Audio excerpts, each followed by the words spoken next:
Good morning. Today we'll be making apple and oat muffins without eggs.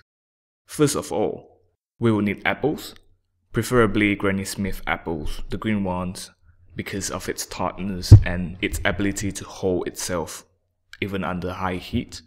So what you want to do is to have the apples halved and remove the seeds before chopping them up into quarters and mini chunks. Remember, wash the apples first. You probably want to scrape off the waxy surface on the apples if the apples are imported. So, carrying on. Depending on personal preferences, certain people like to have the apples mushy, while others like me, I like to have them chunky. In this lesson, we'll be using both chunky and mushy apples to produce an interesting texture to the finished muffins. So what I usually do is I have 3 apples cut into chunky quarters, while the remaining 2 will be chopped up into minute pieces. Righto. So now when all the apples are all chopped and ready, set them aside. Remove the chopping board and take out a mixing bowl of your preferred choice. For the time being, I'm going to use this 2-liter or probably more Pyrex bowl, and because I don't have a whisk, I'm going to use this big spoon instead. First things first, what you want to do is to line the bowl with sugar. The amount of sugar used depends on how big the batch of muffins is. So by lining the bowl with sugar, the excess moisture, especially when your bowl isn't dry like mine, will be absorbed by the sugar, dissolving it. Unlike flour, sugar does not clump excessively when in contact with water. Instead of baking powder, I have opted to use self-raising flour due to its convenience and availability.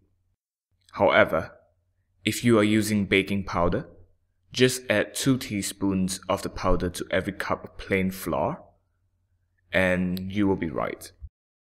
You can choose to use self-raising flour only, but I prefer to add plain flour as a filler that adds more weight to the muffins. Before mixing the flour and sugar, don't forget to add the oats. I use rolled oats because it adds the chewiness to the muffins. Now that it's all in, all you have to do is fold the ingredients together. I do not have a recipe for the composition of the flour, but it is roughly made up of 2 parts of self-raising flour and 1 part of plain flour. Again, you have the option to change between plain flour and wholemeal flour, but plain flour is cheaper. Add the previously chopped apples and once again mix the ingredients. Try to ensure the cut surfaces of the apples are coated with flour so they can adhere to the batter. When all is readily mixed, set it aside. For the next step, begin with lining the baking trays with muffin cup. Each tray of mine fits 12 muffins, and the batter, which is to be mixed later, is enough for 2 dozens. Back to the previously mixed ingredients. I usually like to add a little bit of oil to ensure it does not stick too much when baked. I am using olive oil, but any sort of oil should be fine. Mix the oil and the other ingredients until it forms rough crumbles. I have had the conventional oven preheated to 150 degrees for 10 minutes, and the muffins shall be baked at 180 degrees for about 20 to 25 minutes or so until it turns golden brown.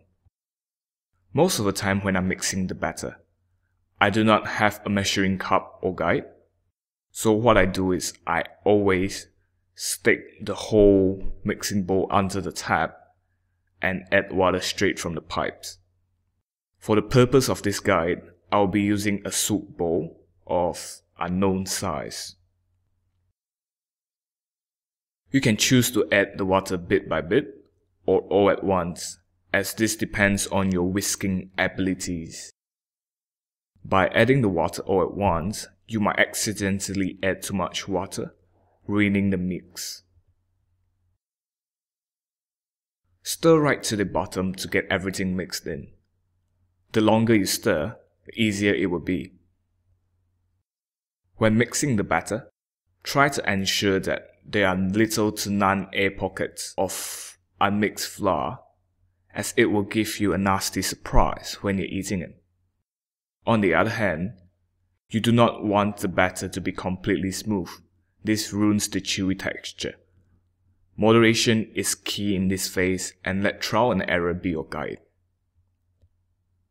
This seems about right. Now here comes the fun part, filling in the muffin cups.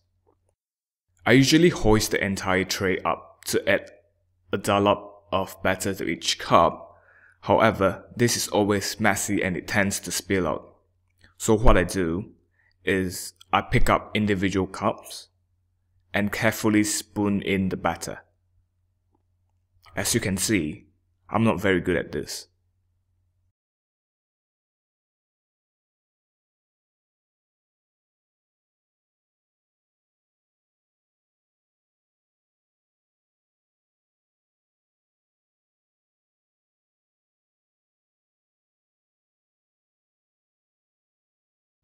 When all the batter is gone, or the cups are all filled, send them into the oven and wait till it's ready.